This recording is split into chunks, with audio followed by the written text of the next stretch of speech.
Dios les bendiga. Vamos a comenzar. Tenemos estudiantes que todavía no han llegado al salón. Esperamos que no estén perdidos.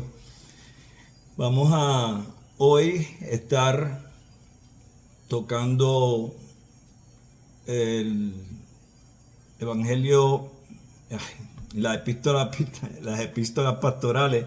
Y no sé por qué puse Evangelio de Juan aquí. Tengo tantas clases en la cabeza que puse la que no era, pero tengo el libro correcto, entonces por lo menos estamos bien ahí.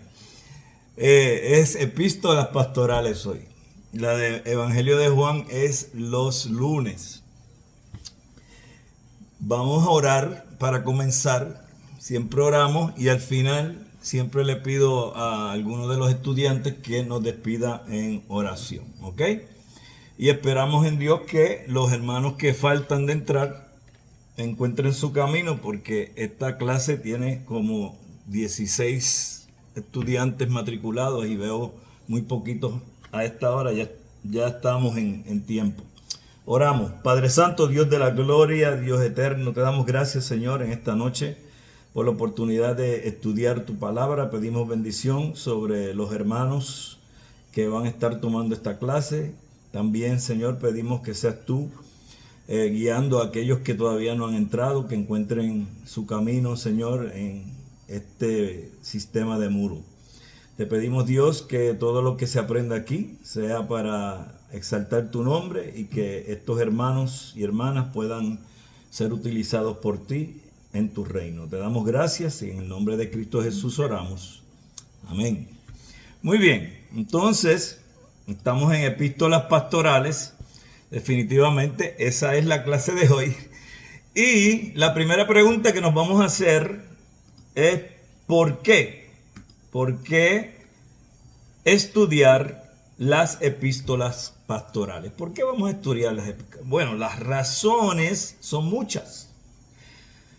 Las epístolas pastorales van a arrojar luz sobre el tema de la administración en la iglesia. Definitivamente, nosotros tenemos que entender que el apóstol Pablo es el arquitecto, el arquitecto de lo que es la eclesiología, lo que es todo lo que se compone en referente a administrar la iglesia, cómo la iglesia debe funcionar, cómo el pastor debe funcionar. Todo lo que tenga que ver con la iglesia lo vamos a encontrar en las epístolas pastorales y también, obviamente, en las epístolas paulinas. En las pastorales vamos a encontrar cosas como las cualidades de los líderes. Tiene que haber unas cualidades específicas, unos requisitos específicos para ser pastor. Y aquí en las epístolas pastorales encontramos eso. También encontramos el rol de la mujer en las epístolas pastorales. Lo que es el trato de los pastores hacia los miembros está plasmado en las epístolas pastorales. Y esto es bien importante porque ahí es que encontramos en estos tiempos muchos pastores que lamentablemente por no estudiar y prepararse bien, no han entendido cómo deben de pastorear a las ovejas del Señor.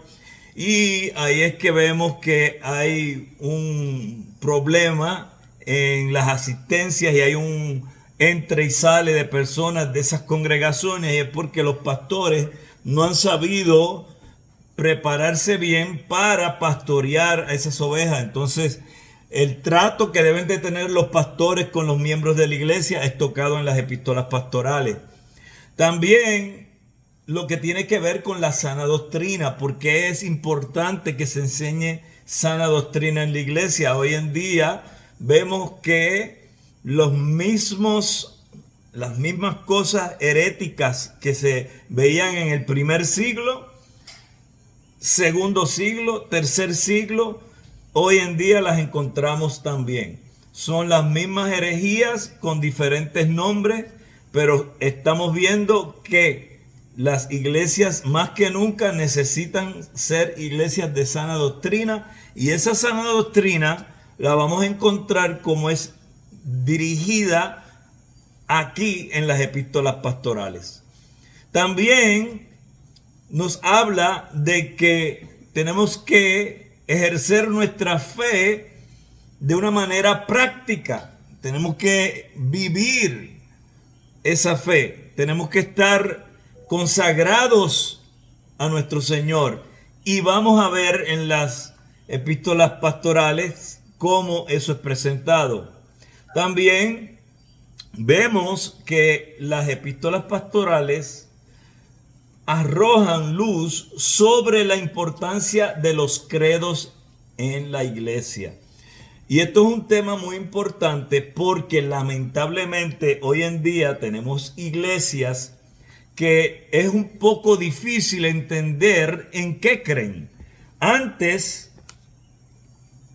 por nada más tú ver el nombre que tenía una iglesia, basándonos en su denominación, usted podía inmediatamente saber qué era o qué es lo que esa iglesia enseña. Pero lamentablemente, ahora en estos tiempos, una iglesia puede tener un letrero y decir en el letrero, por dar un ejemplo, ¿verdad? Ya que yo soy bautista, puede decir bautista el letrero, pero cuando usted entra ahí y escucha lo que se está enseñando, para nada es bautista, no está alineado con los distintivos bautistas. Y esto sucede en las diversas denominaciones que tenemos en el protestantismo.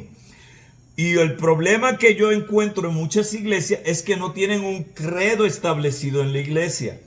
Toda iglesia debe tener un credo, y acá en las cartas, en las epístolas pastorales, encontramos que se nos arroja luz a esa importancia. Y por ende es obviamente nuestra recomendación que toda iglesia tenga un credo. Y esto debe ser algo que los pastores o los que están estudiando para pastor o los que están en alguna forma siendo parte del ministerio en la iglesia deben de, si no lo tienen en su iglesia, consultar con su pastor. ¿Por qué no tienen un credo? Porque deberían de tener un credo en la iglesia, ¿ok? También nos habla acerca de cosas que tienen que ver con lo que sucedió mientras el apóstol escribía estas epístolas. Obviamente ya estaríamos yéndonos fuera cuando se menciona a Hechos 28, pero hay una concordancia de lo que es el contexto que vamos a ver cuando estemos en las cartas. Vamos a ver que hay un contexto lejano que a veces la gente se confunde y piensan que el contexto es siempre dentro del texto inmediato, pero tú tienes el contexto inmediato, tienes el contexto que es lejano dentro de ese mismo capítulo, tienes el contexto lejano que es dentro de la carta que fuese, y tienes el contexto lejano moviéndote a otro libro de la Biblia que habla pertinentemente del mismo asunto.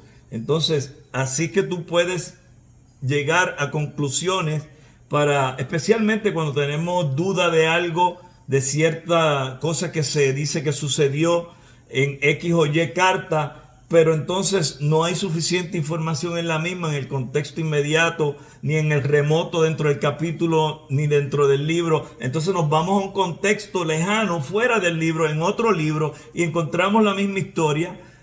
Y ahí vemos entonces el panorama y podemos montar ese rompecabezas y decir, ahora entiendo lo que estaba pasando aquí.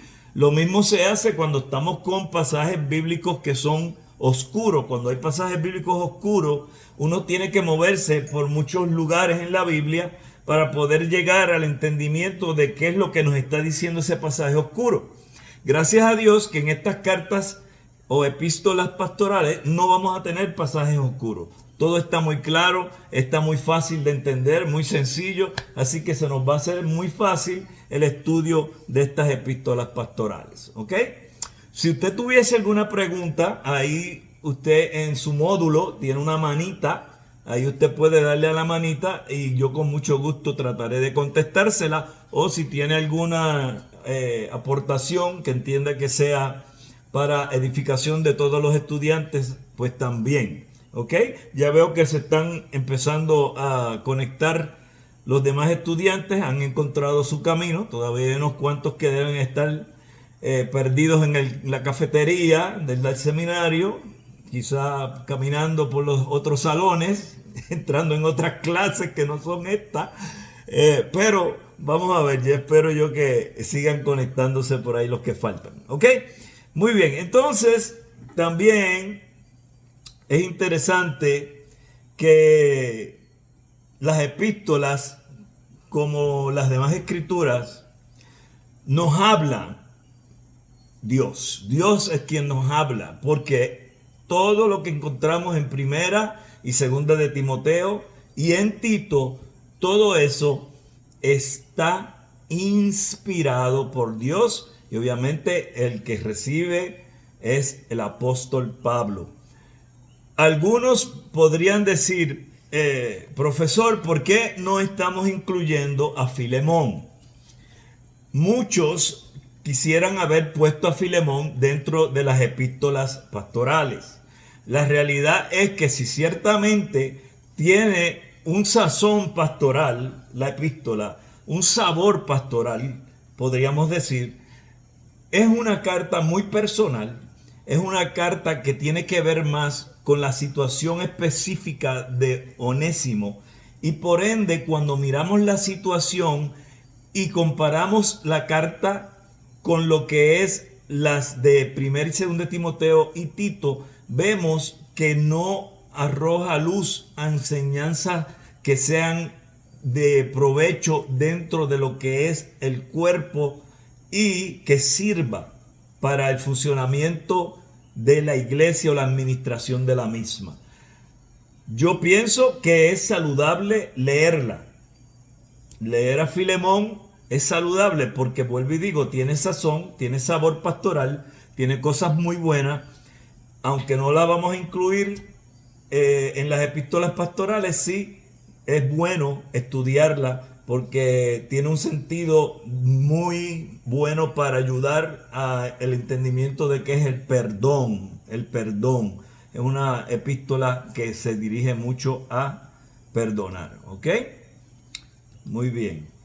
Si hay alguna pregunta, como les dije, levanten la manita, no tengan temor, ¿ok? Muy bien. Timoteo era un siervo de Cristo que conoció al Señor en su juventud, habiendo expuesto las Sagradas Escrituras del Antiguo Testamento.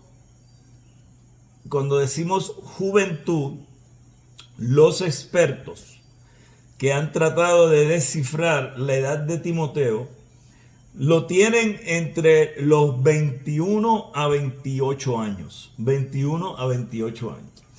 Y esto es importante, ¿por qué? Bueno, porque a él el apóstol le dice que nadie menosprecie la juventud de él. Usted tiene que entender que Timoteo es enseñado por lo que son su madre y su abuela. Timoteo es hijo de un padre que es griego. Eso lo vemos en Hechos 16:1. La madre era judía. Entonces él se cría con su madre, que es Eunice, y su abuela Loida. ¿Qué es lo que le enseñan? Obviamente le están enseñando el Antiguo Testamento, porque el Nuevo Testamento todavía está siendo desarrollado en el tiempo y espacio. Entonces, él es instruido en el Antiguo Testamento desde que es chiquito, desde que es pequeño, desde que es niño, ¿verdad? Y encontramos entonces que Timoteo, que significa uno que honra a Dios, es oriundo o que es de Listra. Y eso está en Hechos 16:1 al 3. una ciudad de la provincia romana de Galacia, que hoy es parte de Turquía. Esas áreas, lamentablemente, continúan en unos conflictos terribles. Yo, cuando estuve en el servicio militar de Estados Unidos, en la Marina, viajé por todas esas áreas y ciertamente en aquel tiempo yo no estaba dado a la teología ni al servicio del reino de Dios, pero pude ver muchos de esos lugares y ciertamente después de tantos años, aún cuando uno se para en esos lugares, uno puede ver y sentir lo que allí sucedió en la historia, porque queda plasmado por todos lados cuando tú miras. Entonces, vemos que Pablo es quien realmente coge a Timoteo y se lo pone debajo del brazo y es quien lo empieza a mentorear. Pablo se convierte como el padre espiritual de Timoteo. Y ciertamente lo que no recibió de su padre terrenal, porque su padre terrenal ya hemos visto que es griego o fue griego y no le interesaba obviamente la fe en Jehová, porque si hubiese sido nos hubiéramos enterado, pero solamente se nos dice que fue su madre Eunice y su abuela Loida la que le enseñaron a Timoteo. Por ende, cuando llega Pablo al panorama y a la vida de Timoteo, Pablo es quien empieza a enseñarle a Timoteo acerca de Jesucristo. Obviamente, Timoteo viene a convertirse, a nacer de nuevo, al confesar a Jesús como su Señor y Salvador. Y vemos que empieza entonces lo que es la vida de Timoteo como un predicador del Evangelio de Jesucristo. Encontramos en 1 Timoteo, 1 Corintios, 2 Timoteo y en el libro de los Hechos que nos apunta, ¿verdad? Durante el ministerio del apóstol Pablo en Listra, en su primer viaje misionero, ¿verdad? Y cuando él revisita a Listra en su segundo viaje misionero, escoge a Timoteo para que lo acompañe. Eso está en el libro de los Hechos, capítulo 16, 1 al 3. ¿Ok? Así que es importante que entendamos estas cosas antes de entrar en lo que es la materia per se de lo que enseña desde el punto de vista pastoral las cartas de primera, segunda de Timoteo y Tito, porque si no entendemos bien con quién estamos trabajando, pues no vamos a poder desarrollar lo que sucede en las enseñanzas que se dan a través del apóstol Pablo y, como ya hemos dicho, inspirada por el Espíritu Santo. Fíjate que cuando Timoteo ya está pastoreando, se estima que está entre los 21 a los 28 años. Pero cuando él comienza a aprender de Pablo, se piensa que es tan joven como 15 años de edad que tiene Timoteo. Así que es un poco difícil, ¿verdad?, para los eruditos que han estudiado las fechas, porque no hemos encontrado, y digo no hemos porque yo también he tratado de conseguir más información y se me ha hecho difícil encontrar información que sea extra bíblica, porque la Biblia ciertamente no nos dice edades. Entonces, basado en lo que algunos escritores fuera de la Biblia han dicho en ese periodo, es que se hacen estos estimados en la edad de el joven Timoteo. ¿Ok? Vamos a seguir por aquí.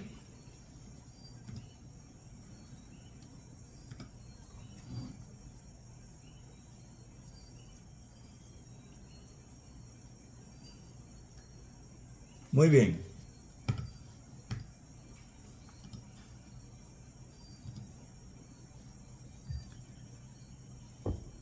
No sé cuántos lograron conseguir el libro.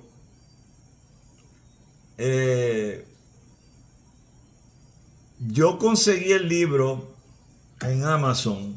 Ajá. Isamar lo conseguiste, Isamar. Ok. Y Humberto también lo consiguió. Qué bien. Yo espero que no hayan pagado mucho por él. Yo lo llegué a conseguir en $13. Está también en Amazon, está creo que en 21, $22 por ahí lo vi. Pero yo me fui, hice una búsqueda por diferentes lugares. Gabriel también lo tiene, Gabriel. Ahí me está enseñando el libro. Muy bien. Qué bueno. Excelente. Tengo una hermana que me está haciendo la gestión. Una de las hermanas que coge clase conmigo en otro día. Me está haciendo la gestión de conseguirlo en PDF.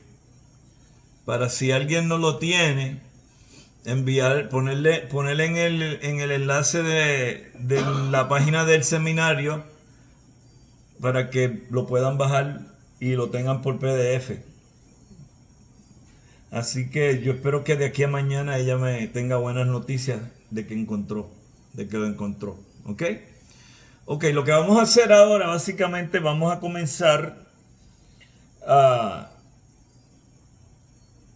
mirar lo que dice el libro como tal, lo vamos a ir explicando y hoy yo les voy a dar de asignación al final de la clase, verán que vamos a tener una asignación o tarea de leer.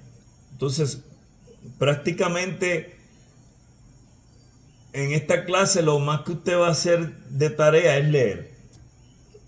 Y es beneficioso para usted porque entonces usted va a tener toda esa información para cuando lleguen los exámenes. También, como mencioné que estamos grabando, usted puede entrar aquí al sistema y ver la clase grabada dentro del sistema de Moodle. Yo también la grabo y después de unos cuantos días la pongo gratuitamente en mi página de YouTube para que el que quiera cogerla, que no tiene los recursos, ¿verdad? Y no tiene beca, pues la pueda coger, ¿ok? Aunque no va a coger exámenes y no le cuenta para ningún tipo de diploma. Muy bien, aquí veo que pagaron $21, ¿ok? Más o menos eso es lo que yo vi en Amazon, que estaba más o menos $21, $23. Pero en eBay, ahí a veces pues se encuentran las cosas más baratas. Okay. Muy bien. Entonces vamos a ver que en el libro se va a cubrir Primera de Timoteo. En esta introducción vamos a estar viendo Primera de Timoteo. Luego, después de Primera de Timoteo, nosotros nos vamos a ir moviendo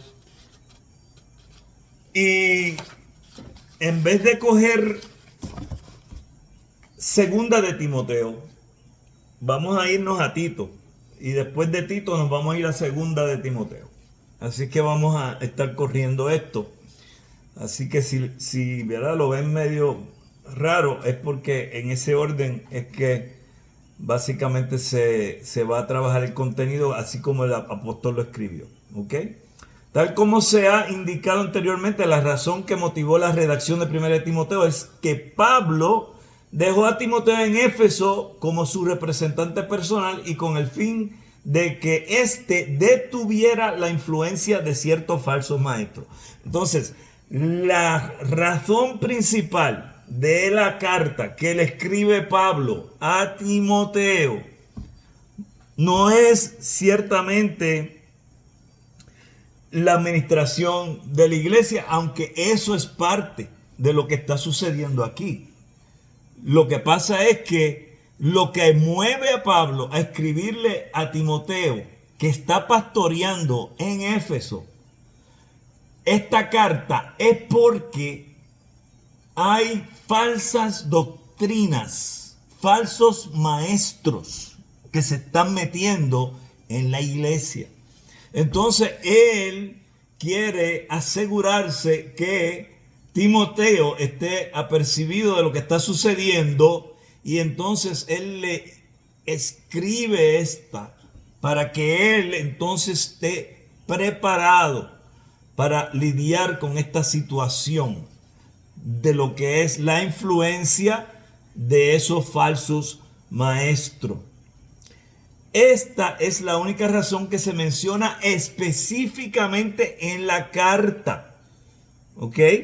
Si usted debe de tener su Biblia ahí, espero que sí, que la tengan ahí. Algunos la pueden usar también. A mí me gusta usar la Biblia física. Ciertamente, si la tiene en digital, no hay problema. Aquí vemos en 1 Timoteo capítulo 1, verso 3. Dice, como te rogué que te quedases en Éfeso, ¿sí? Cuando fui a Macedonia, para que mandases a algunos que no, ¿qué? Enseñen diferente doctrina. Y vemos que claramente Pablo está haciendo una advertencia a Timoteo de lo que está pasando aquí.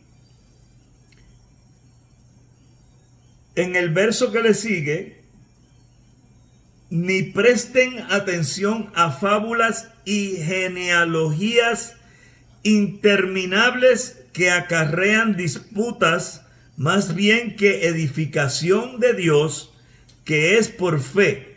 Así te encargo ahora. Entonces, fíjate que aquí tenemos un Pablo que está preocupado por las falsas doctrinas que están llevando a algunas personas. Y está mencionando las genealogías. Si ciertamente las genealogías tenían un propósito en su momento, cuando vemos, por ejemplo, en el libro del Evangelio de Mateo, que usted ve todas las genealogías, ahí había un propósito para esa genealogía.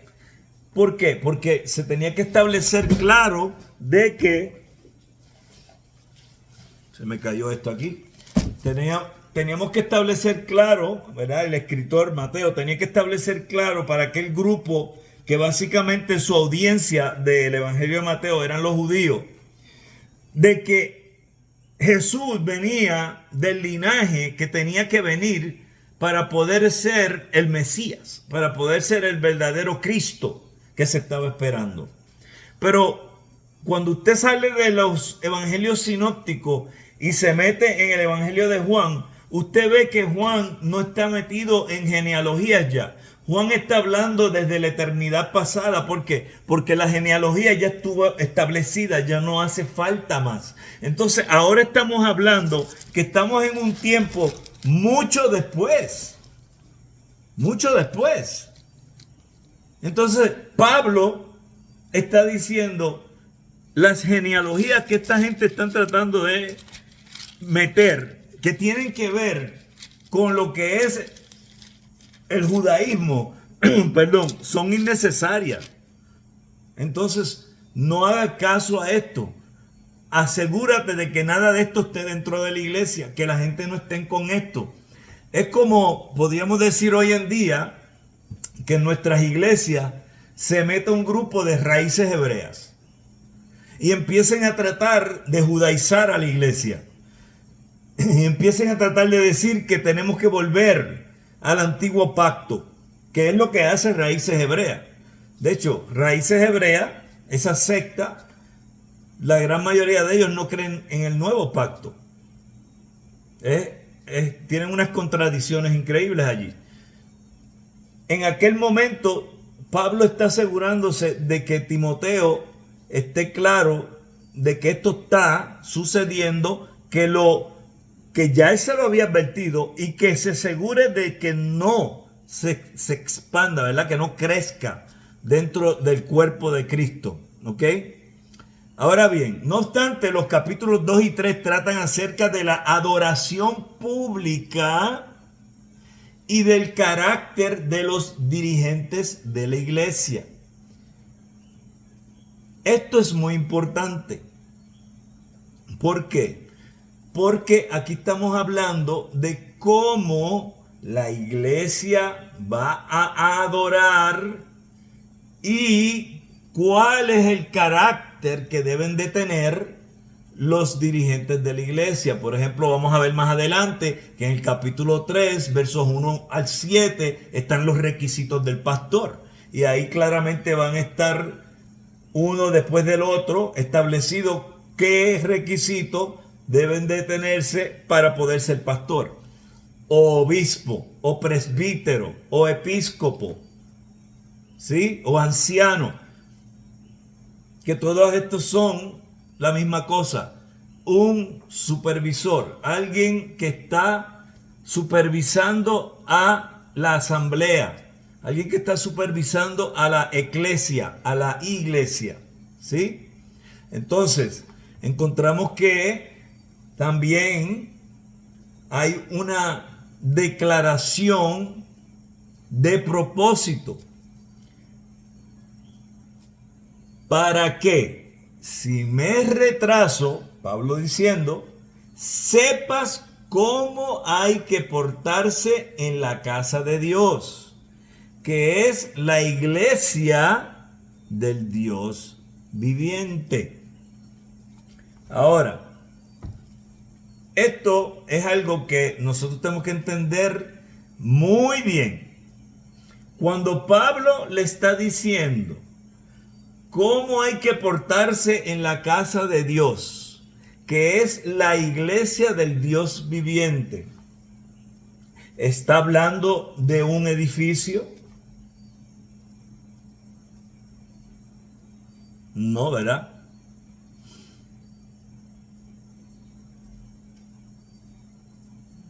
El único edificio que había en el primer siglo, donde se iban y se congregaban, era el templo. Y el templo era, porque se destruyó en el año 70, era judío. O sea que, ¿de qué está hablando Pablo aquí? Él está hablando de cómo la iglesia, que la iglesia es cada uno de nosotros, que es creyente en aquel tiempo, lo mismo. Todos los que tenían a Cristo como su Señor y Salvador, que tienen el Espíritu Santo, son la iglesia. Acuérdense que ya todo esto está sucediendo mucho después del día de Pentecostés, donde los 120 recibieron el Espíritu Santo. Por ende, de ahí en adelante, todo el que está en la iglesia del Señor, que es iglesia del Señor, es porque el Espíritu Santo mora en ellos. Cada uno es iglesia. Entonces está hablando de que la iglesia, cómo tú te vas a portar en la casa de Dios, que es la iglesia del Dios viviente. Entonces, el que coge ese pasaje lo puede malinterpretar y decir, bueno, pues Pablo está hablando cómo debemos comportarnos en un edificio.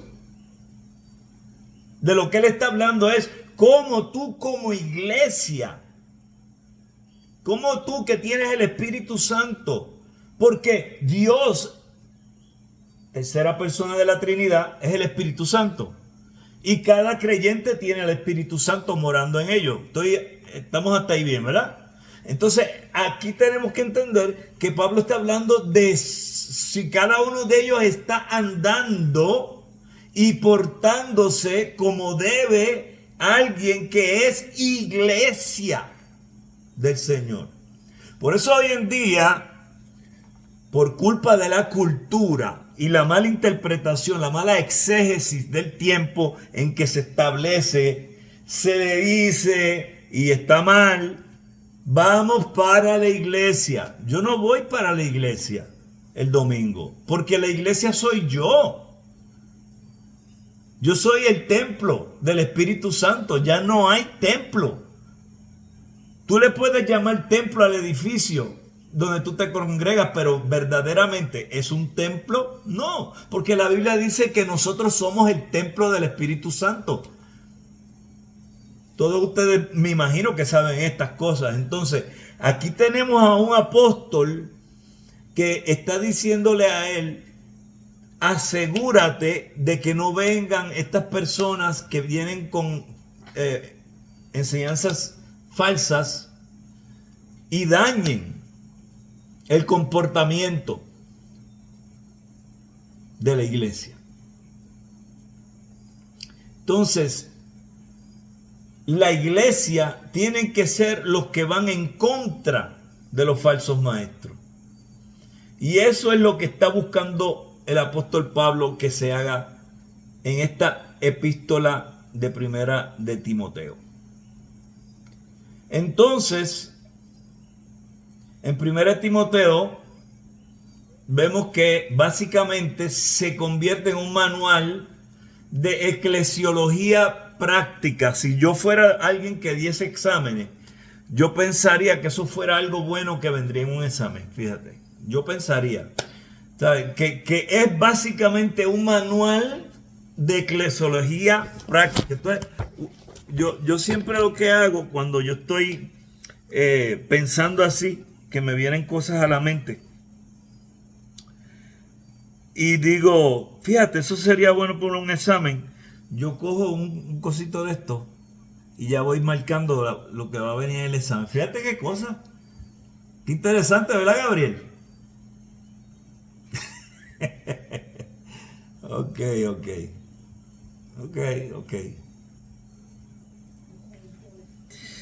Vamos a seguir por acá. ¿Alguien tiene una pregunta hasta ahora? Esto está fácil, esto es... ¡Wow! Marlene, esto está fácil. Sonríe que Cristo te ama. Okay. Ay. Ok. Entonces, Pablo quiere que la iglesia esté en orden. Porque Dios es un Dios de orden. Entonces no puede esa iglesia en aquel momento, que lamentablemente vemos más adelante cuando vamos al libro del Apocalipsis, que hay una situación con la iglesia de Éfeso, precisamente. Pero eso es otro tema. Entonces, vamos a mirar que todo esto que se está planteando, que contiene la carta, corresponde a ese primer capítulo de Primera de Timoteo que les leí en Primera de Timoteo, y leímos el verso 3, pero para entrar en un contexto mucho más mejor del que íbamos a tener con solamente un verso, pues leí el 4 también. Y es importante ver que todo esto, al partir para Macedonia, dice él, te encargué que permanecieras en Éfeso y les ordenaras a algunos supuestos maestros que dejaran de enseñar doctrinas falsas. Entonces, ¿quiénes podrían ser esos supuestos maestros? Bueno, hubo una expulsión de Himeneo con H, Himeneo y Alejandro.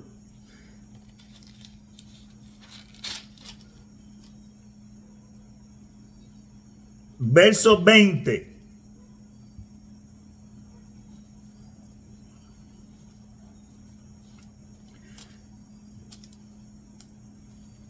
Vámonos al contexto. Vamos a cogerlo desde el 18.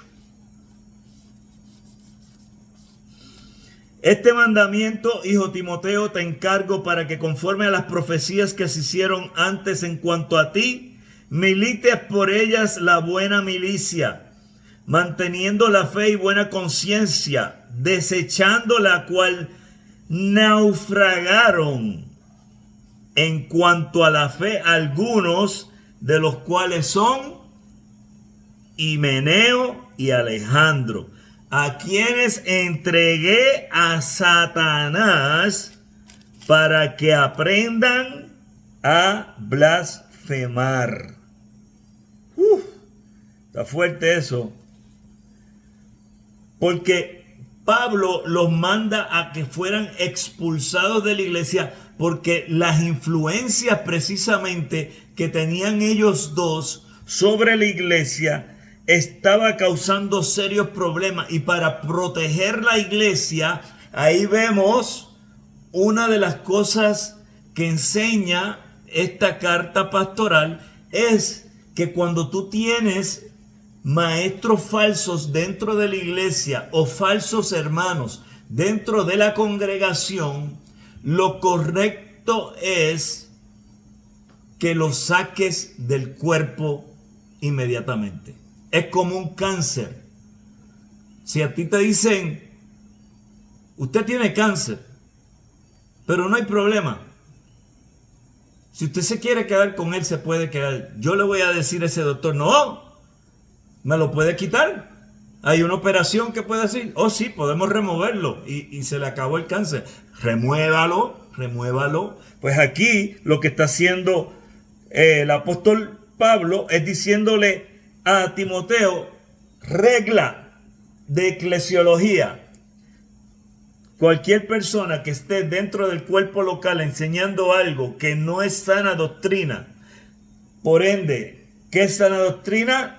Las enseñanzas de Jesucristo y los apóstoles, esa persona debe ser removida.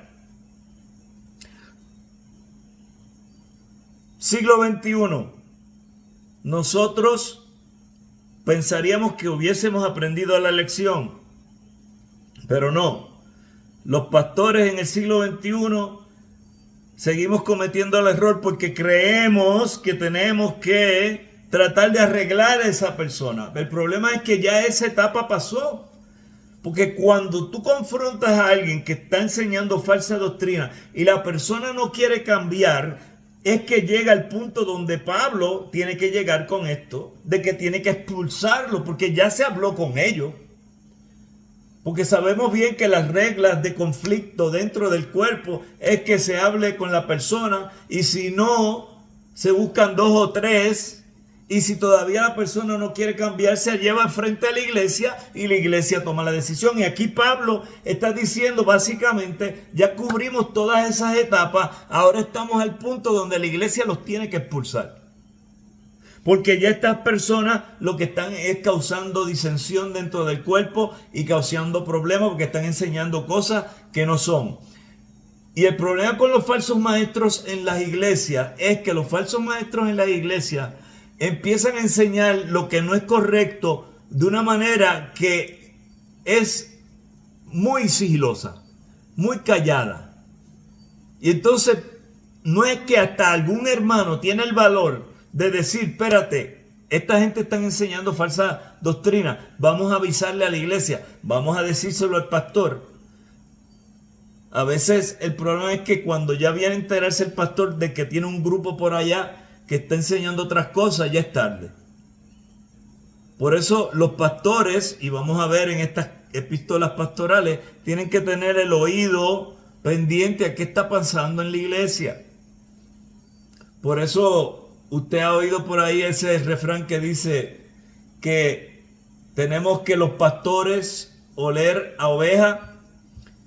¿Por qué? Porque usted tiene que estar con las ovejas oyendo lo que está pasando en ese cuerpo local para saber si hay algún problema y entonces poder bregar con la situación.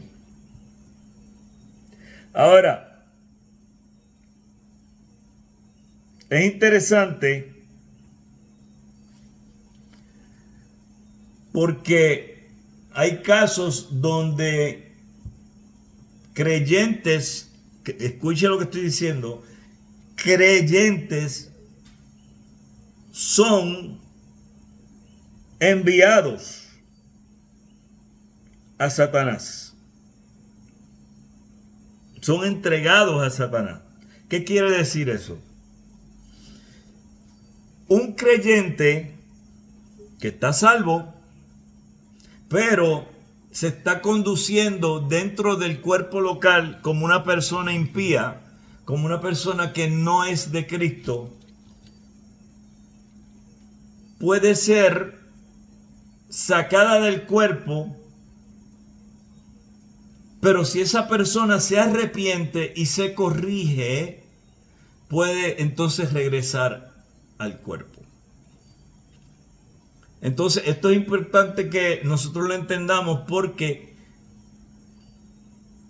cuando vemos esta expulsión es porque ya aquí el apóstol está claro que están siendo enseñadas falsas doctrinas. No es lo mismo que tú tener un miembro de la iglesia que entre en algún tipo de rebeldía o pecado que es bastante grande y no se quiere arrepentir, y por el bien del cuerpo hay que expulsarlo. Cuando dice la Biblia que se lo entregue a Satanás, básicamente lo que está diciendo aquí es que esté fuera de la iglesia, fuera del cuerpo local, y se vaya para el mundo a hacer lo que está haciendo mal, pero no lo siga siendo parte del cuerpo de la iglesia. Nosotros podemos ver que en Primera de Corintios hay un ejemplo donde hay un hombre que su padre en viuda se casa con una mujer, y entonces ese hijo tiene relaciones con su madrastra, y Pablo manda a que sea entregado a Satanás y lo expulsen de la iglesia en 1 Corintios. Pero después, cuando vamos a 2 de Corintios, encontramos que ese mismo hombre está arrepentido, pide perdón a la iglesia se da cuenta que él está realmente arrepentido, y ¿qué hace la iglesia? Vuelve y lo retoma. Porque la iglesia siempre debe de restaurar. Entonces, cuando vemos que se expulsa a alguien, como está pasando aquí, es porque ya la cosa es mucho más allá de una rebeldía o de un pecado. Es porque ya estas personas están con una mentalidad de enseñar lo que no es correcto, lo que es falso, y lo hacen con toda premeditación y alevosía, y no se arrepienten de eso, porque no se van a arrepentir, porque eso es lo que ellos quieren enseñar. Entonces, son dos cosas muy diferentes, pero usted va a encontrar que en la Biblia sí se envían creyentes al mundo para que la iglesia no esté contaminada con el pecado. Ahora, una vez se arrepiente, la iglesia los vuelve a retomar. ¿Ok? Entonces, Himeneo y Alejandro, buenos ejemplos, ¿verdad? Estos dos señores, yo me voy a acordar de ellos, porque esos nombres yo jamás se los pondría de Himeneo a un hijo mío. Alejandro sí, Alejandro está bonito, pero Himeneo, eso es para bullying en la escuela de seguro, con un nombre así. No lo vamos a hacer. Ok.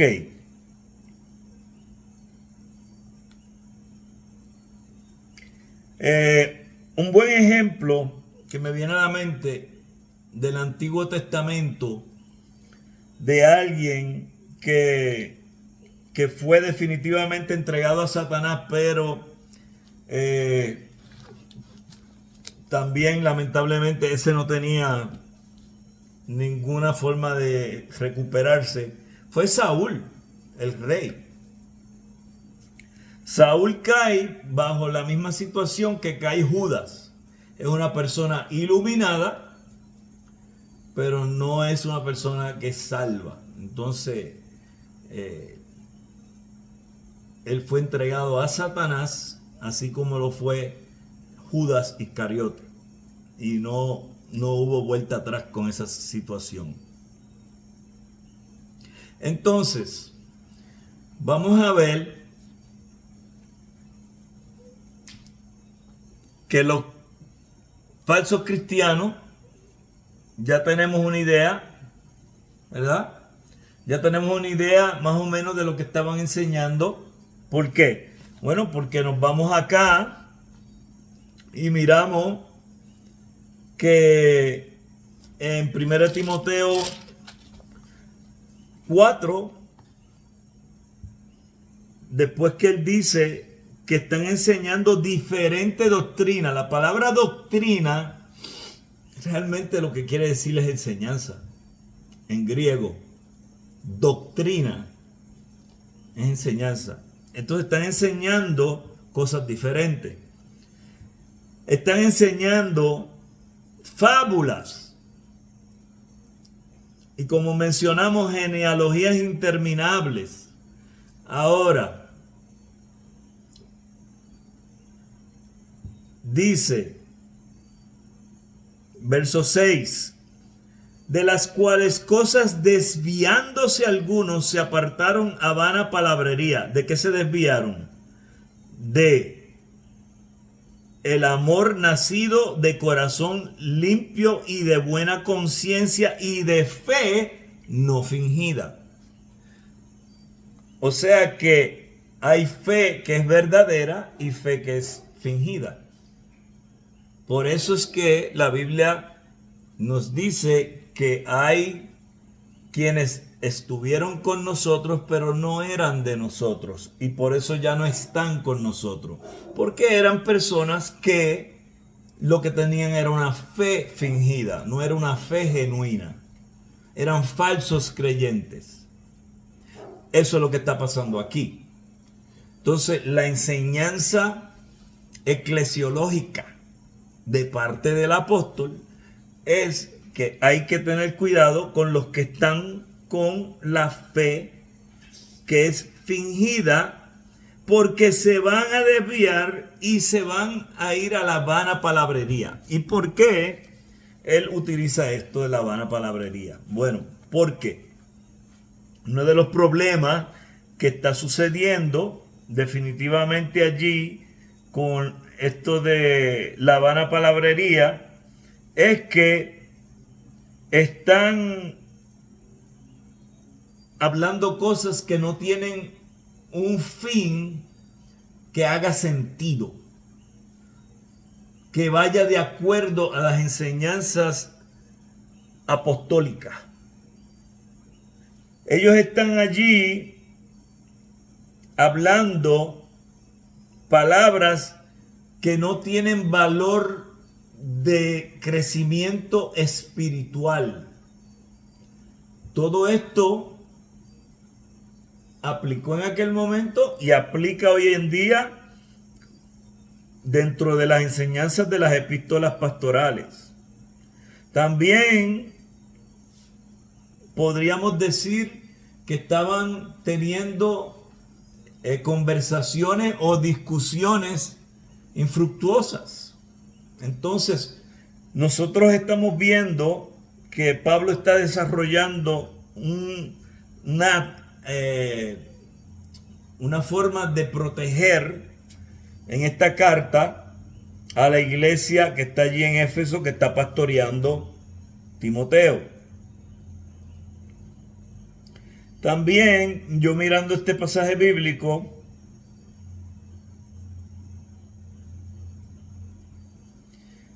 hay un problema mucho más severo, porque al él entregárselos a Satanás de la forma en que lo hace a esta gente, lo que estamos viendo es, después de todo su discurso, probablemente cuando llegamos inclusive hasta el verso 7, vemos que aquí hay un engaño demoníaco de parte de esa gente. O sea que aquí estamos teniendo una lucha que es espiritual. Recuerden siempre que nuestra lucha no es contra sangre ni carne. Y en estas epístolas pastorales vamos a ver que aunque se va a bregar con situaciones que parecerían ser de la carne, nuestra lucha principal es contra huestes de maldad, contra principados, contra potestades, ¿ok? Entonces, definitivamente estos falsos maestros están siendo guiados por el enemigo. El enemigo tiene un propósito y es destruir, matar, robar. El enemigo solo puede hacer que la iglesia quede en vergüenza dañando su testimonio. Si la iglesia pierde su testimonio con los de afuera, tiene un serio problema.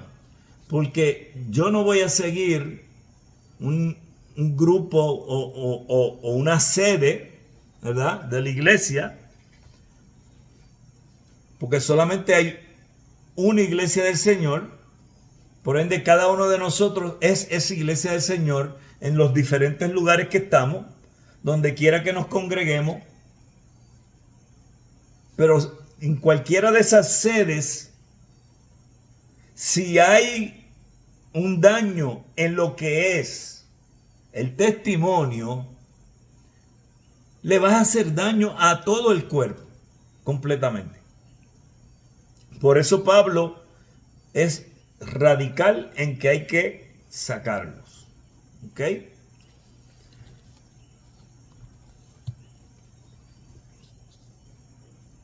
Ok, preguntas hasta aquí. Comentarios. ¿Alguien tiene algún comentario? Sin miedo, sin temor. Por ahí hay hermanos que ya llevan tiempo estudiando con nosotros y hay hermanos nuevos. Estamos contentos de tener los nuevos con nosotros. Nunca tengan temor en hablar. ¿Alguien iba a decir algo? Yo creo que ya casi llegamos ahí, pero una de las cosas que me llama la atención, buenas noches hermanos, primero, es cómo, o sea, quiénes eran las personas, ¿verdad? Cómo influenciaban. Yo creo que ya casi llegamos a ahí donde en el libro decía, en la página 16, en el tercer lugar, que la iglesia de Éfeso estaba formada muy probablemente por muchas células, que se reunían en diferentes hogares.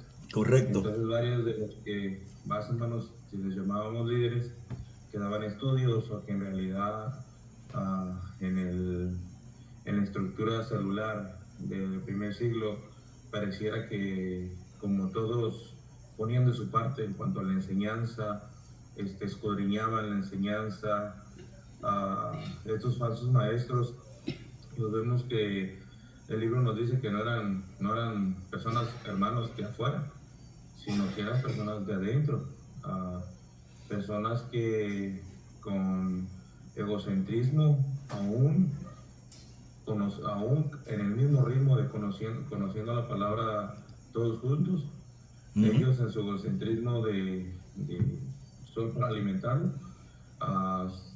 se dispusieron de verdad, porque esa vez es difícil a veces entender cómo Satanás engaña sutilmente a algunos hermanos, aun cuando la palabra tiene se entiende por sí sola, ¿verdad? O sea, a veces no hay que explicarla tanto, hay verdades fáciles de entender, pero hay personas que se aferran a algo o agarran un verso para sacarlo de contexto, o se aferran a un cristianismo tradicional y terminan acarreando a los nuevos, dañando, de verdad que esta carta de Timoteo sobre algo que me llama la atención que decía el libro, en realidad Pablo no especifica, la Biblia no nos especifica cuáles eran las doctrinas, pero si algo sabemos que eran buenos los judíos, por ejemplo los saduceos que decían que no existía la resurrección corporal, eran buenos para las fábulas y para inventarse cosas, y más que todo estando lejos de Jerusalén, eran judaizantes que pues, provenían de algunas comunidades paganas. Entonces, como el catolicismo, la verdad, querían traer lo suyo, pero no dejarlo viejo, sino mezclarlo y hacer su propio pensamiento y su propia religión, sus propias doctrinas. Sí, Entonces, tienes interesante. razón ahí en lo que estás diciendo, precisamente porque cuando leemos en el capítulo 1, verso 4, que habla de las fábulas y las genealogías interminables, está realmente señalando a ese grupo de judíos que precisamente estaban con interpretaciones alegóricas y lo que estaban haciendo eran listas ficticias del Antiguo Testamento. Y eso era lo que estaba pasando ahí. Entonces, obviamente esto lo sabemos porque, como hablamos hace un rato atrás, cogemos cosas que son bíblicas y también que son extra bíblicas y podemos montar, ¿verdad?, el andamiaje y poder entender qué es lo que realmente está sucediendo. Por ahí el hermano Gabriel creo que levantó la mano también. Adelante, hermano.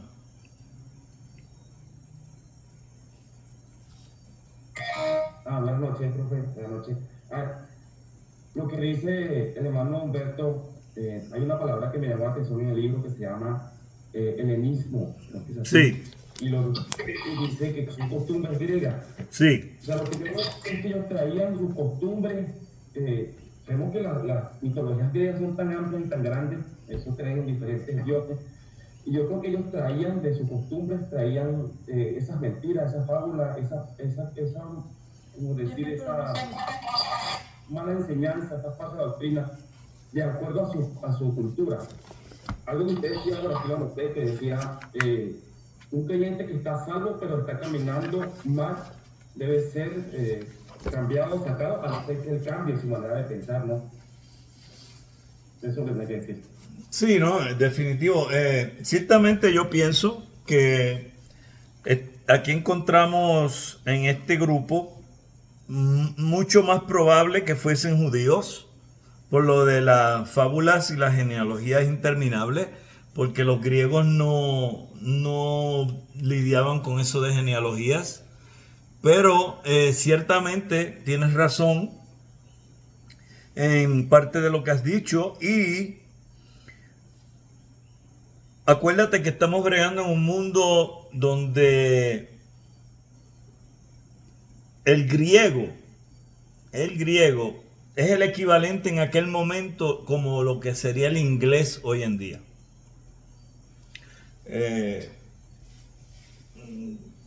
Deja ver si yo tengo ese libro aquí y no lo dejé allá abajo en el librero del seminario.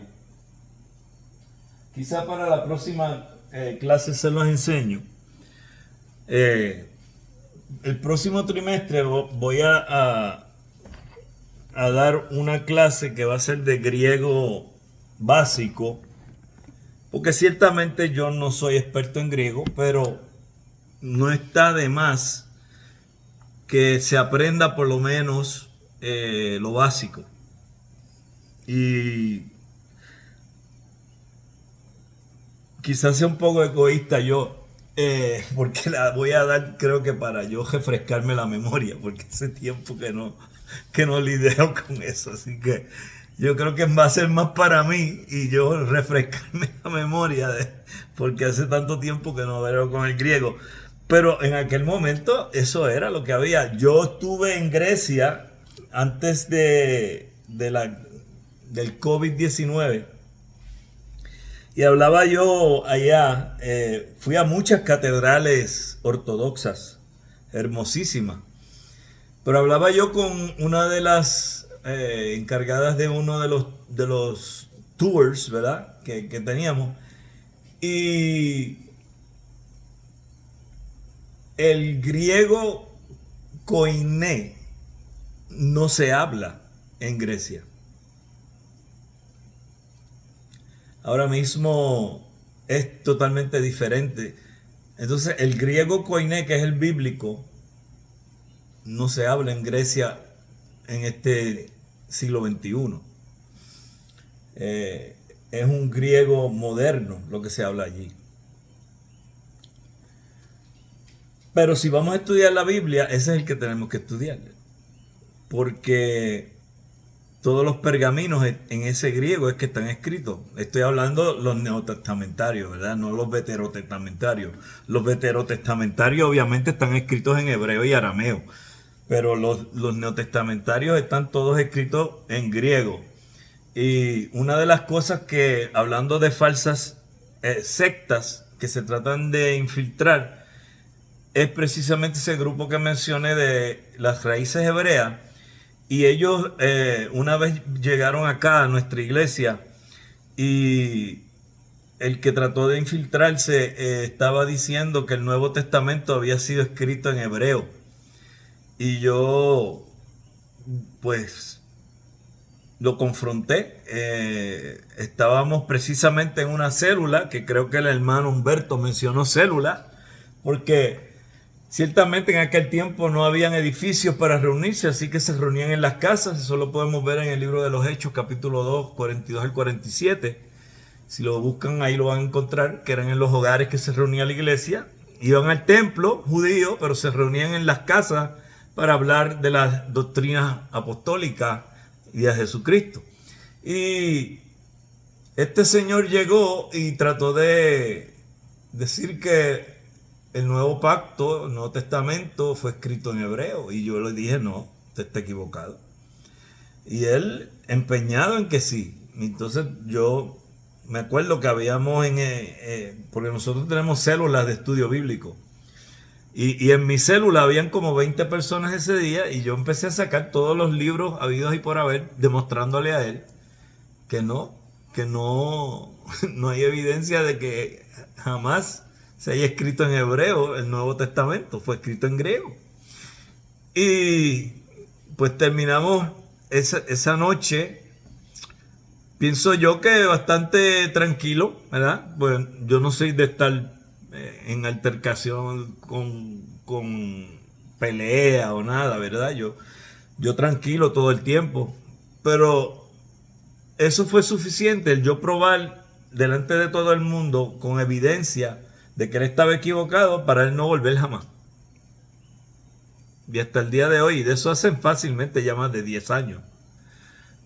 Y hasta el día de hoy, ni por la acera me lo he encontrado por ahí en la ciudad donde vivo. ¿Ok? ¿Por qué digo esto? Porque no pienses que la enseñanza que está aquí no va a aplicar para hoy. Todo esto es para hoy. La Biblia, especialmente todo lo que es neotestamentario, es para la iglesia de este tiempo. Aplica todo.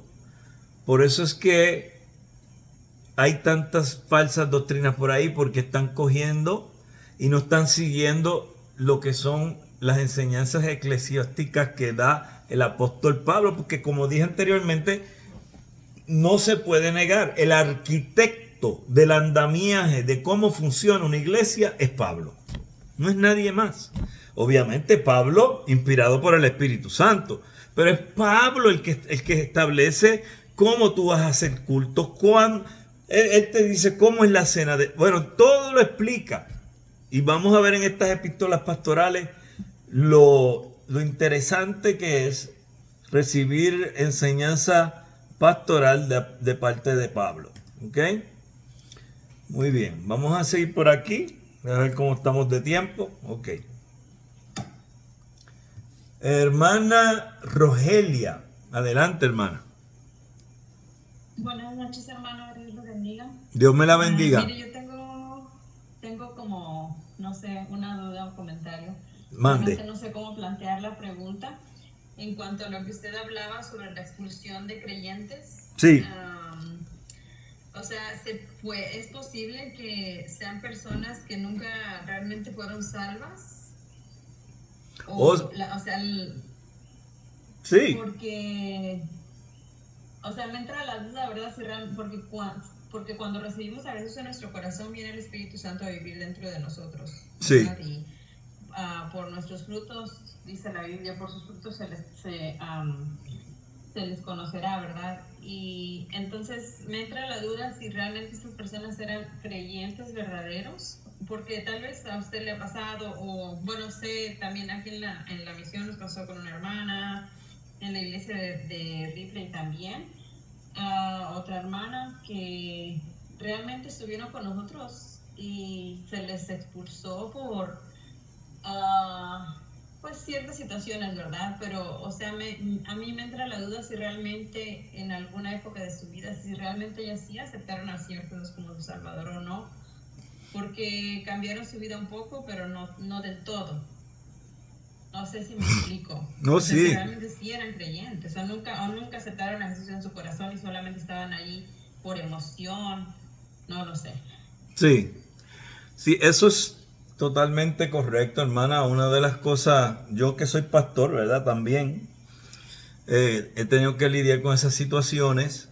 Y una de las cosas que yo siempre he dicho, que aquel que es un verdadero creyente va a permanecer fiel, aun si se aparta, va a regresar. Entonces, ciertamente en las iglesias tenemos muchas personas que no están convertidas realmente, que no son verdaderos creyentes. Están actuando como si lo fueran, pero no lo son. Pero entonces el problema que tenemos es que algunos inclusive dan frutos que tú pensarías, wow, son verdaderos creyentes. Pero es todo un acto, ¿verdad? Es una actuación que ellos están llevando.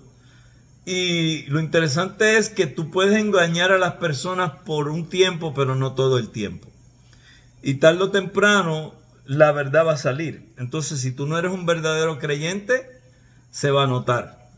Y lo que yo he visto muchas veces con esas personas es que se pasan de iglesia en iglesia, brincando de una para otra, porque cuando ya por fin en una se dieron cuenta de quiénes son realmente, se mueven para otro lado.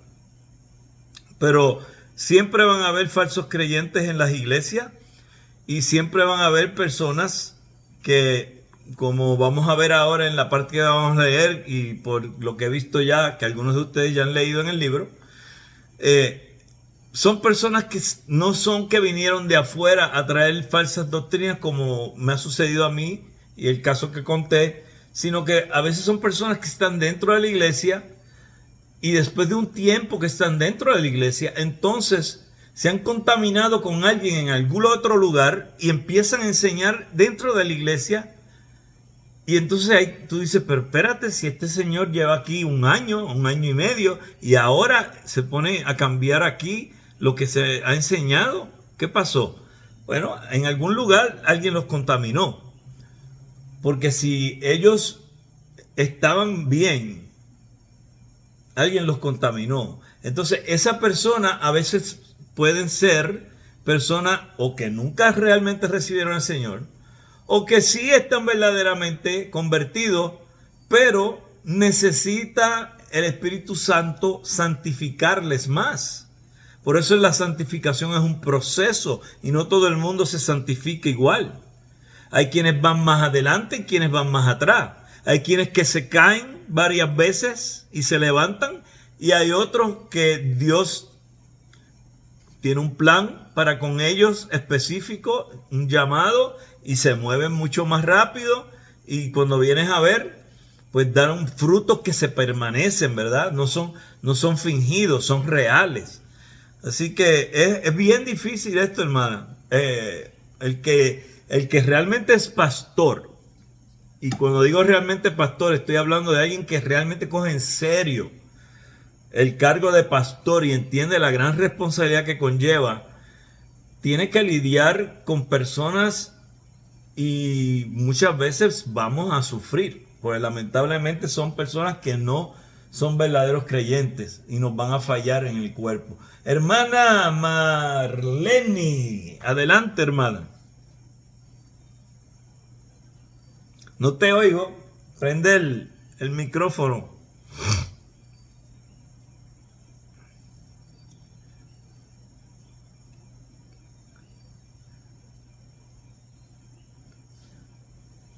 ¿Lo encontraste?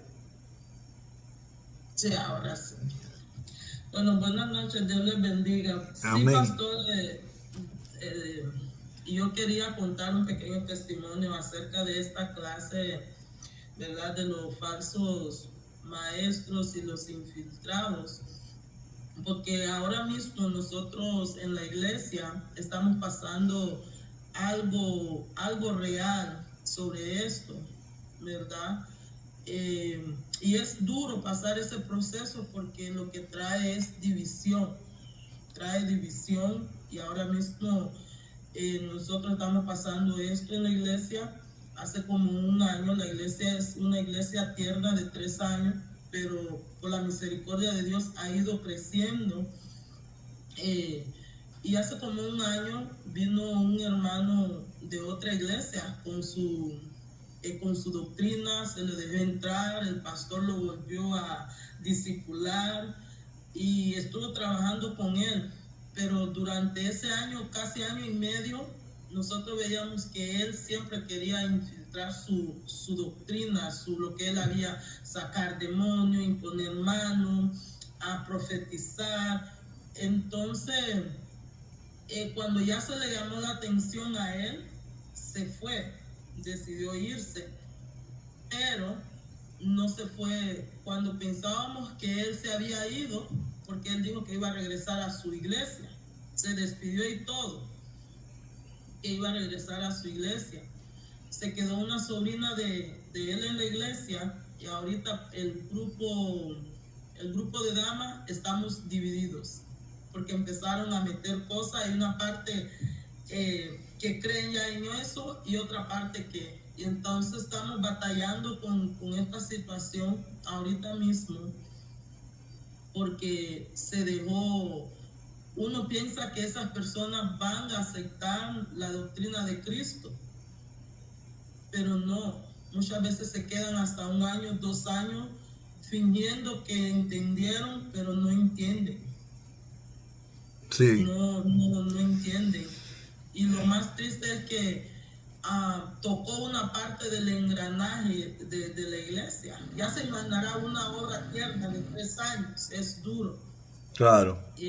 Porque esa hermana la tocó y es la misma que han dado, que no cree esto, están rechazando ya las enseñanzas. Es un problema y por eso es que cuando vemos clases como esta, la acción directa del apóstol en su enseñanza a Timoteo acerca de tener que remover a estas personas es porque precisamente, y mencioné hace un rato atrás, que a veces cometemos el error como pastores de estar tan entusiasmados en ver la iglesia crecer y tener gente que nos ayude y todo esto, y a veces nos cegamos y no vemos en realidad que podemos tener un problema dentro de nuestra iglesia, y cuando viene a darse cuenta uno es un poquito tarde y ya ha causado daño. Así que ciertamente, sabiendo que su esposo es pastor, hermana, yo espero que él logre, ¿verdad?, con la ayuda del Espíritu Santo, resolver esta situación allá. Pues no queremos que se divida esa iglesia, porque sabemos lo difícil que es levantar una obra desde cero, porque nosotros lo hicimos aquí. Entonces vamos a estar orando por eso, y espero yo, ¿verdad?, que ya el hermano el próximo trimestre se una para que también pueda ir aprendiendo cosas que quizá él le puedan ayudar en sus futuros años como pastor ahí, porque sé que no es lo mismo estar en el país donde ustedes estaban también a estar en Estados Unidos, donde tú vas a tener también otro ambiente. Es unas cosas que son muy diferentes y se trabajan muy diferentes, porque a veces la gente se cree que que es lo mismo y es fácil. No, nunca es fácil ser pastor, nunca. Si eres un pastor de verdad, porque por ahí hay falsos pastores que están engañando a la gente. Si eres un pastor de verdad, vas a tener muchas cosas que van a ser difíciles y vas a tener que tomar decisiones que son fuertes también. Así que vamos a orar por eso, hermana. Pero gracias por contarnos eso, porque aquí vemos un buen ejemplo de lo que sucede cuando vienen hermanos, ¿verdad? Que es cuestionable si realmente son hermanos o están tratando de ellos establecer su grupo aparte. Y aunque ciertas cosas que mencionaste se mencionan en la Biblia, tú no tienes su lugar y su momento. Porque ciertamente a mí me han llamado a través de los años a bregar con situaciones que tienen que ver con demonios. Pero la realidad es que una iglesia de Dios, donde está llena de santos que son la iglesia, al menos que venga de afuera, allí no debe haber ningún demonio que haya que sacar, porque todos tienen el Espíritu Santo y donde está el Espíritu Santo no puede entrar un demonio. Exactamente. Yo sí he ido a sitios donde me han dicho que hay un demonio y te puedo decir que de tantos años que llevo y tantos lugares que fui, supuestamente porque había un demonio, de todos esos sitios yo te puedo decir que quizás una vez había un verdadero demonio, una vez. Todas las demás veces eran problemas de salud. Exactamente. Pero Porque, el diablo, yo digo que en estos tiempos es cuando más se está vistiendo como ángel de luz para engañar. y él ha andado de iglesia a iglesia. Y yo soy Oh, ese señor se ha pasado de una iglesia a otra. Pues de una iglesia a otra. pues yo ahorita, hace un rato di ese ejemplo yo de que casi siempre son personas que se pasan brincando de iglesia en iglesia. De iglesia a iglesia. Y él tiene el Espíritu Santo, y ahora nosotros que no tenemos el Espíritu Santo, porque no brincamos, no gritamos, no hacemos. Y él ha andado de iglesia a iglesia, pero ni la familia es convertida. Entonces eso es lo que ha metido y han estado buscando como desunir, pero sí estamos pasando este proceso y probablemente este es el tema que el Señor quiere que uno aprenda más y más, porque es el tema que se está tratando aquí. Entonces, gracias y pido que nos ayuden a orar por esta situación. Amén, hermana. Vamos a orar por ustedes. Por ahí la hermana Isamar levantó la mano también.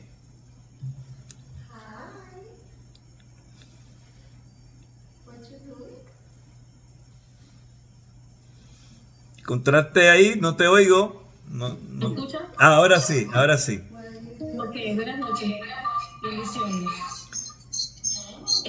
Pues quería comentar respecto a lo que habíamos dicho, creo que comentó la hermana Rogelia, y otras personas más, con respecto a los falsos maestros, que usted también habló, profe, y decía que eran internos de allí, de la iglesia como tal, como también lo complementó la hermana. El libro nos relata que estaba lo que mencionó mi esposo Gabriel hace poco, sus costumbres helenistas y sus costumbres dualistas, que provenían del dualismo griego. Esto se debe a que estas personas eran nacidas de tanto personas judías como de personas griegas, o que habían sido judíos de sangre, más habían sido criados fuera de todo lo que era la cultura judía como tal. Entonces, pues no, quería más o menos que me podía hablar usted de esa parte. Por favor. Bueno, tú estás hablando de la parte helenística como tal, de la influencia griega del tiempo, de la parte helenística y de la influencia griega. ¿Es lo que tú quieres que yo te hable? Ok. Bueno, como dije anteriormente, estamos en un mundo, en ese tiempo donde el griego era básicamente lo que dominaba. Y ciertamente la influencia era tal que no tan solo permanece en ese primer siglo, sino que se corre a lo que es los padres apostólicos y los padres de la iglesia. Así que imagínate si la influencia de los griegos es tan fuerte que inclusive padres de la iglesia establecen su teología y están siendo influenciados por Platón. Los únicos que no fueron influenciados por esto fueron los apóstoles y los discípulos de Jesucristo. ¿Por qué? Porque ellos habían sido inspirados por el Espíritu Santo. Entonces no había forma que estas cosas pudieran afectar en la forma en que ellos estaban llevando a cabo la enseñanza. Pero cuando salimos de ese margen, de ese grupo, y entramos a lo que son los padres apostólicos y los padres de la iglesia, que ya estamos hablando de la generación que le sigue a los apóstoles y la generación de estudiantes que están bajo los estudiantes de los apóstoles. Entonces, todo lo que está siendo tocado por los griegos incluye a las iglesias, y cuando estemos un poquito más adelante en el libro vamos a poder hablar, ¿verdad? Porque se menciona precisamente esas iglesias donde la influencia de los griegos está llevándolos inclusive a moverse de la fe. Una de esas iglesias es la que está en Galicia.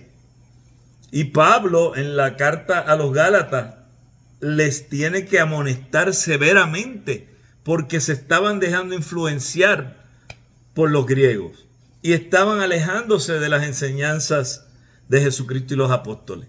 Así que más adelante vamos a ver esto, ¿verdad? No quiero adelantarme a las clases y, como dicen, brincar la cerca antes de tiempo, pero todo eso lo vamos a ver. Vamos a correr acá y lo que voy a estar mirando aquí ahora para ir cerrando es precisamente un poco lo que todos han mencionado en cierta forma u otra. Aquí encontramos que lo que sucedía en las iglesias de Galacia y Corinto, por ejemplo, cuyos problemas se debían básicamente a la acción de personas procedentes de fuera de la comunidad, que es lo que ustedes han mencionado, falsos hermanos que se han infiltrado entre nosotros. Falsos hermanos. Por ende, estaban fingiendo la fe. No eran verdaderos creyentes, como dijo por ahí, creo que fue la hermana Regalado, creo que fue la que dijo eso. Y Gálatas 2.4 y 2 Corintios 11.4 están en la referencia que pone el libro. Y como se ve en 1 Timoteo, en Éfeso no hay ninguna indicación de que los falsos maestros procedan del exterior. Ahora, ¿por qué sucede esto?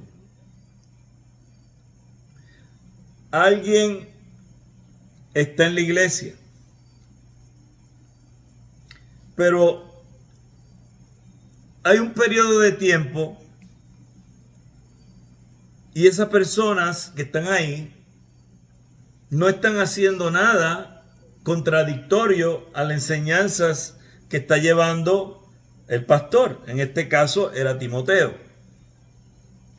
Pero en cierto momento salen de la oscuridad y vienen a hablar, y ahí es que entonces hay que confrontarlo.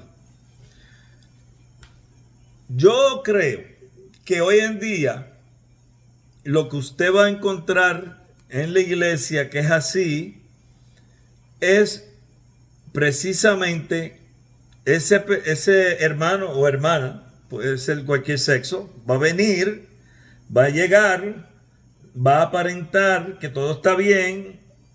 Usted se va a alegrar porque llegó una persona nueva a la iglesia, estamos creciendo, y inclusive puede ser que esa persona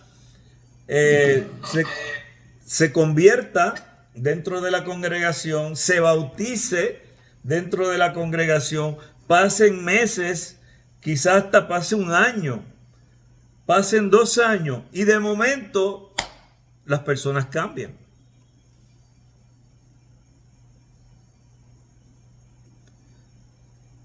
Y ahí es que entonces la iglesia tiene que estar bien centrada en lo que es las enseñanzas eclesiásticas sólidas del apóstol Pablo, que vamos a estar viendo en estas cartas, porque si no, la iglesia va a terminar dividida y eso no es lo que queremos que pase. Yo planté esta iglesia hace 20 años ya y nunca se ha dividido, pero hemos tenido ocasiones donde hubo personas que casi la dividen.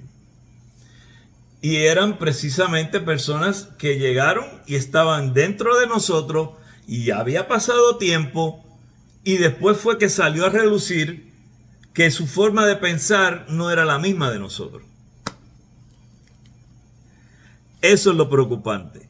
Porque cuando te llega alguien que es de otro lado e inmediatamente te empieza a hablar cosas que son extrañas, tú lo captas ya, lo atacas, lo confrontas.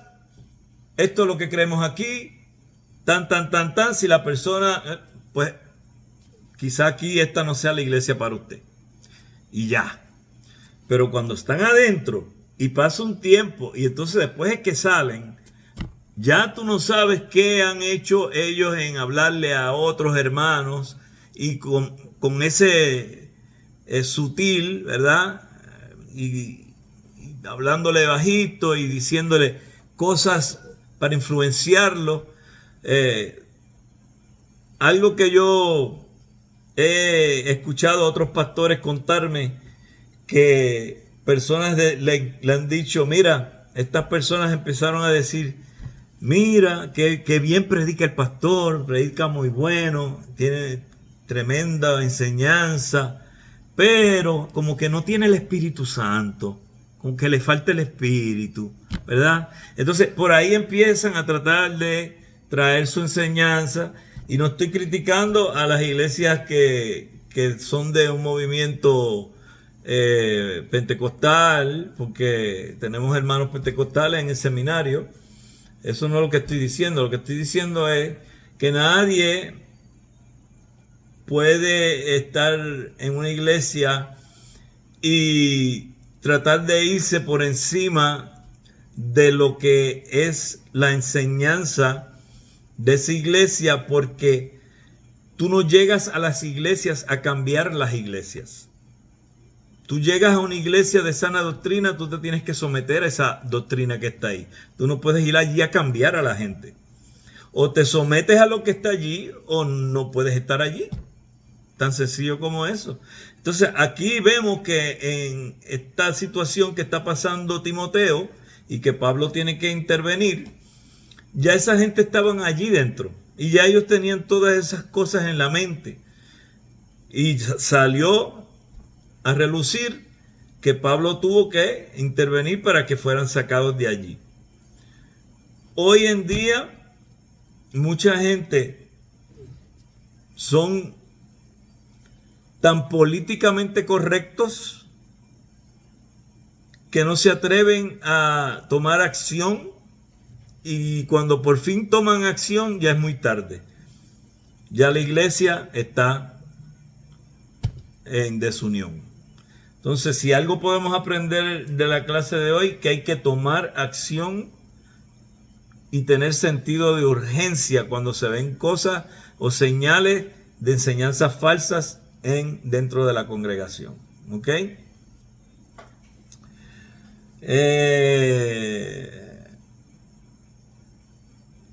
Si usted tiene, lo peor que podría pasar es que el problema sea causado por otro anciano de la iglesia. En otras palabras, otro pastor de la iglesia. Ahí sí que la cosa es bien problemática. Porque yo, gracias a Dios, a través de los años, todos los que han sido mis copastores o pastores asociados han sido personas muy, muy íntegras, muy buenas, y se han ido a pastorear otras iglesias. Y algunos otros pues se han retirado ya por su edad, porque eran mayores que yo. Pero imagínense que usted tiene un pastor asociado o un copastor y ese es el que está causando el problema. Ahí puede haber una división terrible en la iglesia. Así que eso sería peor aún que si fueran solamente miembros de la iglesia. Si fuese un anciano, un pastor, un obispo, un presbítero, como le llaman en su congregación, ¿verdad? Sería mucho más serio. Entonces, existen varias cuestiones internas que apoyan esta hipótesis o hipótesis. En primer lugar, es evidente que los portadores del error eran maestros. ¡Wow! Y ahora sí, ¿qué hacemos? Porque ¿quién los instaló como maestro? ¿Quién normalmente es el que va a instalar a alguien como maestro en la congregación? Normalmente va a ser esa persona que está encargada de la iglesia, ya sea como misionero que la plantó o como pastor principal, porque los maestros en la iglesia, tanto en aquel tiempo como en el tiempo hoy en día presente, siempre van a estar en conjunto con lo que es el obispo de la iglesia, y ahí tenemos un serio problema. Hoy en día, muchas personas no quieren tener células en las iglesias. Nosotros tenemos células, pero hay iglesias que no quieren tener células porque tienen miedo que el líder de la célula se vaya en contra del pastor y establezca un grupo aparte y se lleve gente y divida a la iglesia. Yo soy de los que piensa de que si usted va a poner un líder en la calidad de maestro, alguien que va a ser maestro en la iglesia, usted tiene que estar bien seguro de que ha pasado suficiente tiempo con usted para usted poder haber evidenciado que ese hombre es verdaderamente un siervo de Dios y que se sabe someter a la autoridad. Y entonces uno lo pone en esa posición.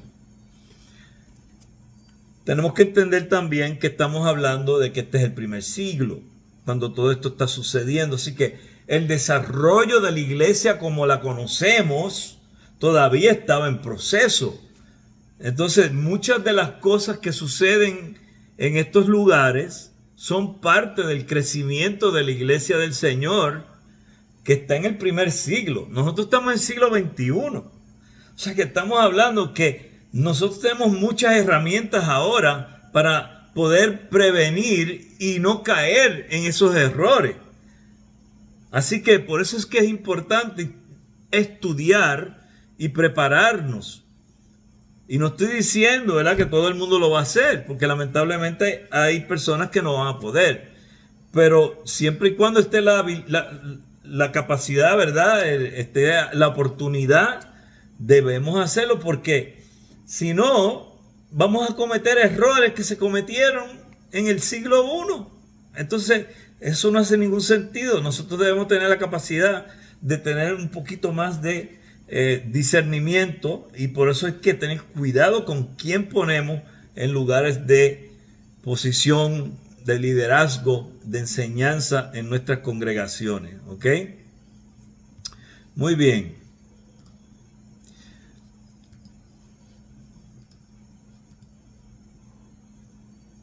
Además, una parte importante de la epístola se dedica a considerar el carácter que han de tener los dirigentes de la iglesia, así como los requisitos que estos han de cumplir para aspirar a esta posición y los principios que rigen su disciplina, como dijimos en el capítulo 3, precisamente de 1 Timoteo, en 1 Timoteo 3, 1 al 7, ahí están los requisitos del pastorado, del obispado. Si alguien anhela obispado, buena obra desea, y ahí se dicen todos los requisitos. Si el hombre no cumple con esos requisitos, no debe ser pastor. Y si el hombre en algún punto en su pastorado deja de cumplir con esos requisitos, debe de salirse del pastorado, y la iglesia no debe de mantener un hombre que no cumpla con los requisitos. Porque entonces lo que está haciendo es fomentando el que cualquiera pueda ser pastor. Y esa no es la enseñanza neotestamentaria. Una buena parte de todo esto se plantea en evidente contraste con lo que se dice específicamente acerca de los falsos maestros. En este sentido es también probablemente significativo que se mencione por nombre a dos de los cabecillas de este grupo que se les excomulgue. ¿Ok? Y ya yo los mencioné, ya hablamos de ellos. Y estoy seguro que ustedes lo marcaron por ahí, esos nombres. Y algunos inclusive los escribieron, ¿verdad? ¿Ok? Entonces, también que estos maestros habían encontrado un campo muy fructífero entre ciertas mujeres, al parecer viudas jóvenes, que se les habían abierto su hogar y ayudado incluso a propagar sus enseñanzas. Y eso está en el 5.13. En tercer lugar, la iglesia de Éfeso estaba formada muy probablemente por muchas células, que fue lo que mencionó el hermano que había leído. Eclesiales que se reunían en distintos hogares, ¿verdad? Y obviamente ya sabemos que eso era parte de lo que estaba pasando en el primer siglo. Eran hogares que se reunían. Entonces no hay nada fuera de lo normal aquí. Entonces, fácil de entender que cada una de las tales células eclesiales estuviera a cargo de al menos un anciano. O sea, fíjate que la forma que lo están planteando es que el obispo de esa iglesia tenía ancianos en las diferentes casas donde los miembros de la iglesia se estaban congregando. Entonces, en esos grupos era que estaban causando la división. Entonces, por eso es que dije que hoy en día las iglesias que somos iglesias de célula, hay que saber a quién vas a poner de líder de célula y tener claro como pastor que ese líder realmente está preparado no solo en doctrina, sino en carácter. Porque tú puedes saber toda la Biblia del mundo, pero si tu carácter no va de acuerdo, no sirve para nada. Yo cuando todavía no era creyente y comencé a estudiar, yo fui a la Universidad Católica, ahí fue que conocí a mi esposa, y teníamos un profesor de filosofía que sabía mucho, pero mucho. Y su vida, obviamente, no iba en nada a la par con lo que estaba enseñando. Sabía mucha teología y sabía mucha filosofía, pero su vida era la de un impío, la de un mundano. Así que podemos saber mucha Biblia, pero si no la vivimos, de nada sirve. ¿Ok? Entonces, vamos a movernos. Y yo iba a seguir, pero creo que voy a cortar aquí. Y les voy a dar que lean en sus casas. Nuevamente, quiero que cojan desde la 15 a la 24. Si usted no tiene el libro, mañana envíeme un mensaje por mi WhatsApp y dígame: pastor, todavía yo no tengo el libro. Para yo espero en Dios que la hermana que me está buscando el libro en PDF me lo haya conseguido, y entonces yo le envío el enlace, porque yo lo busqué y yo no lo conseguí. Entonces, pero ella sí tiene acceso a unas bibliotecas, que en las bibliotecas que yo busqué yo no lo encontré en PDF. Está para comprarlo nada más en todos los sitios que busqué.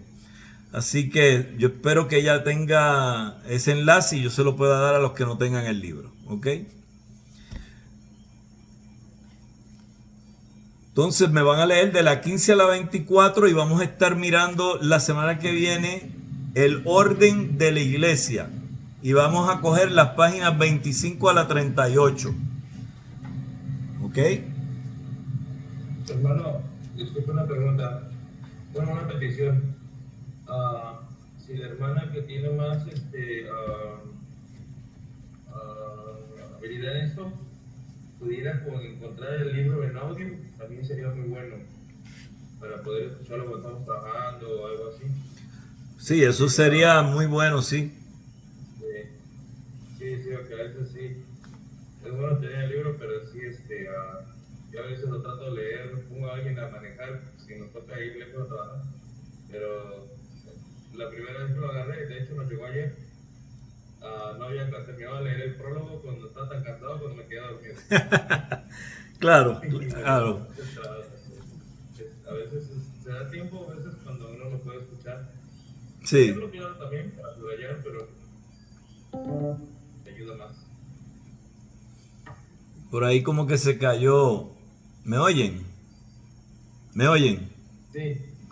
Ok, Sí. como que se fue de momento la señal, no sé. ¿A ustedes se dieron cuenta? Y se ha estado cayendo y viniendo. Ajá, pues a mí ahora es que yo me di cuenta. Bueno, pues voy a parar la grabación, tan pronto oremos. Un voluntario que quiera orar en esta noche para despedirnos. O una voluntaria. Porque tenemos también damas con nosotros y eso nos alegra mucho.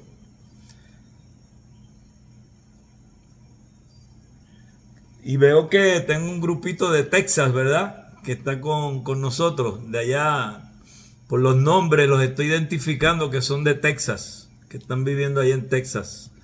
Pero tenemos de varios sitios. Tenemos también de Nueva York. Así que tenemos diferentes lugares. Ok, ¿quién es el valiente que nos va a orar? O la dama que es valiente que nos va a orar.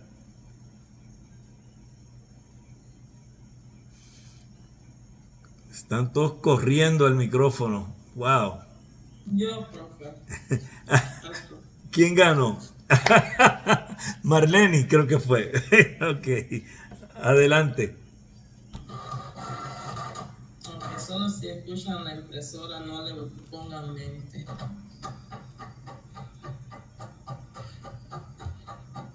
Le voy a poner mente.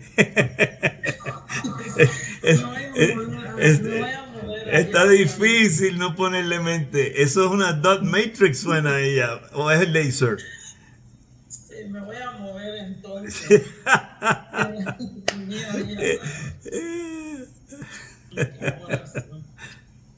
Ya me moví. Vamos a orar, ¿verdad?, en esta noche para que el Señor pues nos ayude a llegar a finales de nuestra clase y que nos dé entendimiento espiritual, oídos espirituales y un corazón, ¿verdad?, y un espíritu de aprendizaje, y que siga usando nuestro Maestro. Padre, en el nombre poderoso de Jesús, te damos gracias, Señor, en esta noche. Te damos gracias por tu bondad. Gracias, Padre, porque nos tienes aquí aprendiendo más y más y más sobre ti, mi Dios amado, porque quieres que sigamos creciendo, Señor, y hacer las cosas las cuales tu palabra dice que hagamos. En esta noche, gracias por la vida del pastor que nos ha impartido la clase. Guárdalo, guarda a su familia, ayúdalo siempre a que él ponga a exponer, Señor, y que nosotros aprendamos. Cada alumno, Padre, donde quiera que se encuentre, bendícelo y ayúdanos, Señor, a llegar hasta el final, a entender y ponerlo en práctica en nuestra vida.